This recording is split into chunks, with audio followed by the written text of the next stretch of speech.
ICT বিষয়ের অনেক সময় পরীক্ষা আসে কমন একটি প্রশ্ন, ক্রায়ো সার্জারি কি?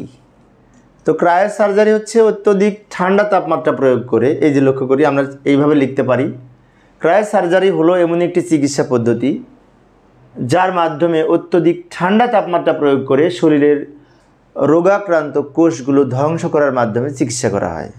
অর্থাৎ ক্রায়ো সার্জারি হচ্ছে অত্যধিক ঠান্ডা তাপমাত্রা প্রয়োগ করে শরীরের ক্ষতিকর জায়গার এই রোগাক্রান্ত কোষগুলো ধ্বংস করার মাধ্যমে চিকিৎসা করা হয়। ক্রায়ো সার্জারিতে এই যে মেশিন ব্যবহার করে ক্রায়ো সার্জারি সম্পন্ন করা হয় ওইটাকে বলা হয় ক্রায়োপ্রোব মেশিন। এছাড়াও ক্রায়ো সার্জারিতে বিভিন্ন উপাদান ব্যবহার করা হয়, সেই উপাদানগুলিকে বলা হয় ক্রায়োজেনিক এজেন্ট, যেমন নাইট্রোজেন, আর্গন গ্যাস সহ আরও বিভিন্ন উপাদান এই ক্রায়োপ্রোব মেশিনের মাধ্যমে মানুষের শরীরে ক্ষতিকর স্থানে পুশ করা হয়, যার মাধ্যমে ক্রায়ো সার্জারি পদ্ধতিতে চিকিৎসা করা হয়। এখানে অত্যধিক ঠান্ডা তাপমাত্রা প্রয়োগ করে চিকিৎসা করা হয়।